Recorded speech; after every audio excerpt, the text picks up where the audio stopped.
નમસ્કાર મિત્રો, વર્ષ 2025 વૃશ્ચિક રાશિવાળા માટે કેવું રહેશે તે આપણે જોઈએ.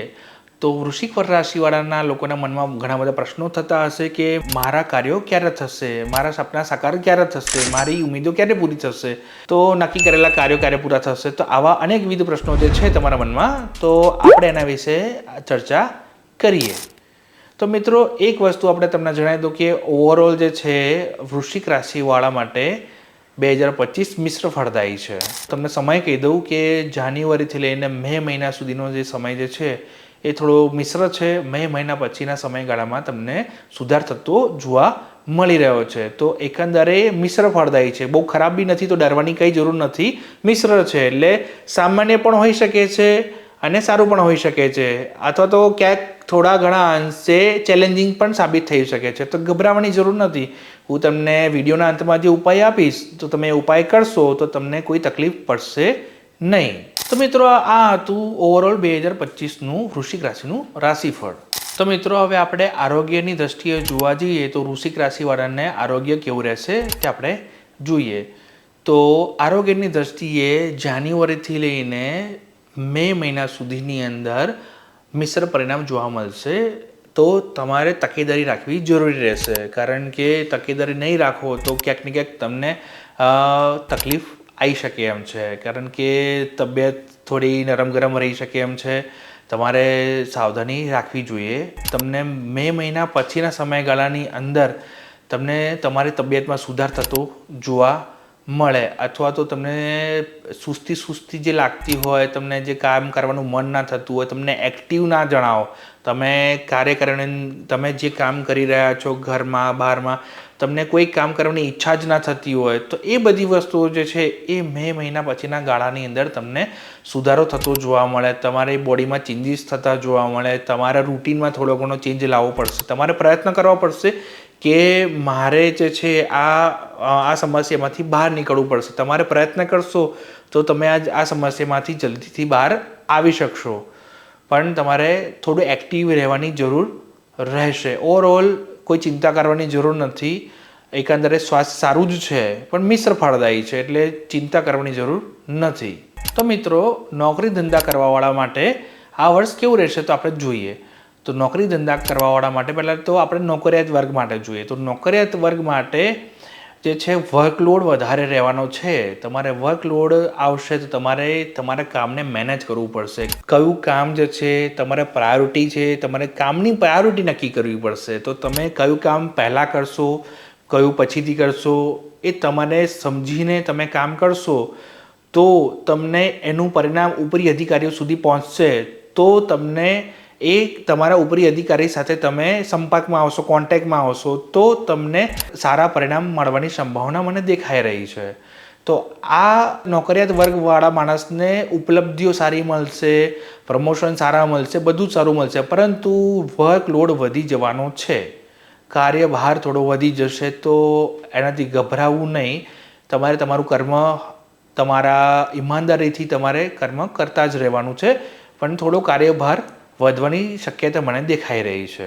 વ્યાપાર કરનાર વ્યક્તિઓ માટે જોઈએ તો એકંદરે આ વર્ષ મિશ્ર ફળદાયી છે. ક્યારેક અમુક જગ્યાએ તો તમારે ધંધાની અંદર રાહ જોવી પડશે, અમુક જગ્યાએ તમારા નાણાંનો લાભ થશે, અમુક જગ્યાએ તમને નાણાં રોકાઈ જશે, કે અમુક જગ્યાએ મિશ્ર ફળ મળશે, અમુક જગ્યાએ તમારે ધાર્યા પરિણામો તમારા ગોલ પૂરા ના થાય, કે અમુક જગ્યાએ અમુક સેલિંગ ના થતું હોય, અથવા તો અમુક મેન્યુફેક્ચરિંગમાં પ્રોબ્લેમ્સ આવી શકે છે. તો ધંધાકીય વર્ગને મિશ્ર પરિણામ છે, તો તમારે પરિસ્થિતિને અનુરૂપ ઢળીને તમારે કામ કરવું પડશે. કે જાન્યુઆરીથી મે મહિના સુધીની અંદર તમને થોડી ઘણી ચેલેન્જીસ આવશે.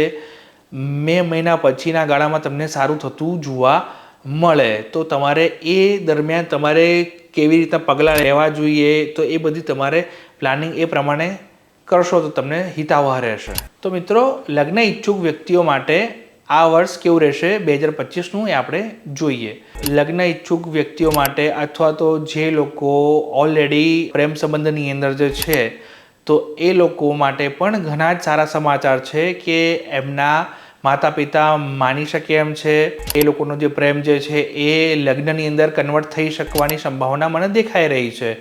અને એ સિવાય પણ અરેન્જ મેરેજની અંદર જોવા જઈએ તો અરેન્જ મેરેજવાળી વ્યક્તિઓ માટે પણ જે લોકો પાર્ટનર શોધી રહ્યા છે, જીવનસાથી શોધી રહ્યા છે, એ લોકો માટે પણ પોતાનું પાર્ટનર મળે એવી સંભાવનાઓ મને દેખાઈ રહી છે. તો આ વર્ષ એકંદરે ખૂબ જ શુભ છે, તો ચિંતા કરવાની જરૂર નથી. તમને તમારા આ વર્ષે તમને જીવનસાથી મળવાના 100% યોગ દેખાઈ રહ્યા છે. તો મિત્રો હું તમને જણાવું કે સંતાન પ્રાપ્તિ કરવા માટે જે લોકો વિચારી રહ્યા હોય તો એ લોકો આ વર્ષ દરમિયાન બેબી પ્લાનિંગ કરી શકે છે. તો આ વર્ષે અગર જો બેબી પ્લાનિંગ કરશે તો આ વખતે એમનું સક્સેસ બેબી પ્લાનિંગ થશે અને ઘરમાં ગુડ ન્યૂઝ આવવાની સંભાવના મને દેખાઈ રહી છે. તો મિત્રો વિદ્યાર્થીઓ માટે 2025નું વર્ષ કેવું રહેશે? તો વિદ્યાર્થીઓ માટે આ વર્ષ થોડું મહેનત માંગી લેવું છે, થોડું ચેલેન્જિંગ રહેશે, કારણ કે આ વર્ષે એમને એમના સ્ટડી પર ફોકસ કરવું પડશે. કારણ કે અમુક જે છે શનિ મહારાજનું ગોચર જે થઈ રહ્યું છે અને ગુરુ મહારાજનું ગોચર બી થઈ રહ્યું છે. માર્ચ મહિનામાં શનિ મહારાજનું રાશિ પરિવર્તન છે, તેમજ જૂન જુલાઈ ગાળા દરમિયાન ગુરુ મહારાજનું રાશિ પરિવર્તન આવશે. તો આ બધી વસ્તુઓના કારણે અમુક જગ્યાએ ફોકસ તમારું જે ભણવાનું હશે એ હટી જશે. તો તમારે ફોકસ બનાવી રાખવું પડશે, કારણ કે જો તમે ફોકસ નહીં બનાવો તો તમને તમારું સ્ટડી પૂરી કરવામાં તમને ચેલેન્જીસ આવશે. તમે તમારું સ્ટડી પૂરી નહીં કરી શકો અથવા તો તમને તમારા ધાર્યા પરિણામો રિઝલ્ટ નહીં આવે. તો તમારે થોડું ઘણું આની અંદર મહેનત કરવી પડશે. તો મિત્રો જે લોકો જમીન, મકાન, વાહન, મિલકત અંગે વિચારી રહ્યા છે તો એ લોકો માટે પણ આ વખતે તમારે સાવચેતીપૂર્વકના પગલાં લેવા પડશે. કારણ કે જે લોકો જમીન મકાનની ખરીદી કરી રહ્યા છે અથવા તો જમીન મકાનને વેચી રહ્યા છે તો એ લોકો માટે હમણાં તમારા ધાર્યા પ્રમાણે સોદા નહીં થાય. કારણ કે ક્યાંક ને ક્યાંક તમારે સોદા જે થશે ખરીદી કાં તો વેચાણમાં તમને અનુકૂળ નહીં હોય એવા સોદા થશે, કાં તો તમારે ઉચ્ચ કિંમત આપીને તમારે તમારા મકાન લેવા પડશે જે તમને બાર્ગેનિંગ નહીં કરાવી શકે. અથવા તો તમે કોઈ પ્રોપર્ટી વેચી રહ્યા છો તો એ પ્રોપર્ટીની કિંમત તમને ધારી કિંમત નહીં મળી શકે. તો ક્યાંક ને ક્યાંક તમારે નેગોશિએટ કરવું પડશે, કાં તો તમને ફ્લેક્સિબિલિટી તમને જેવી જોઈએ એવી અનુકૂળ પરિસ્થિતિમાં તમને એ સોદો ના થાય. તો હમણાં હું તમને જણાવીશ કે તમે આ વર્ષે જમીન મકાનના સોદા કરવાનું ટાળવું જોઈએ. જે લોકોને વાહન ખરીદી કરવી છે એ લોકો માટે એપ્રિલ મહિનો અને મે મહિનો, આ 2 મહિના અત્યંત શુભદાયી રહેશે. તો એપ્રિલ અને મે મહિનાની અંદર વાહનની ખરીદી કરી લેજો તો એ અત્યંત શુભ રહેશે. તો મિત્રો હવે હું તમને ઉપાય જણાવવા જઈ રહ્યો છું કે વૃશ્ચિક રાશિવાળા માટે કયા ઉપાય કરવા જોઈએ. તો ઉપાયમાં પહેલો ઉપાય એ છે કે સૂકા નારિયેળ જે આવે, છોલ્યા વગરના નારિયેળ, એ 6 નંગ પાણીમાં નદીમાં વહેતા કરવાના છે કોઈ પણ દિવસે સૂર્યાસ્ત પહેલાં. તો મિત્રો બીજો ઉપાય એ છે કે તમારે મિત્રોને ક્યાંક મળે તો તમે એને કોઈ ગિફ્ટ આપી શકો છો. ગિફ્ટ આપો છો અથવા તો તમે એને કોઈ સારી રેસ્ટોરન્ટમાં બહાર લઈ જઈ શકો છો અથવા તો તમે ઘરે બોલાવીને એને જમાડી શકો છો. આ ઉપાય કરવાથી તમને ઘણા બધા લાભો પ્રાપ્ત થશે. તો મિત્રો આ હતું 2025નું વૃશ્ચિક રાશિવાળાનું રાશિફળ. આ એક ઓવરઓલ પ્રેડિક્શન હતું. તો મિત્રો તમને વિડીયો ગમ્યો હોય તો લાઈક કરજો, કમેન્ટ કરજો, તમારો ઓપિનિયન લખજો અંદર.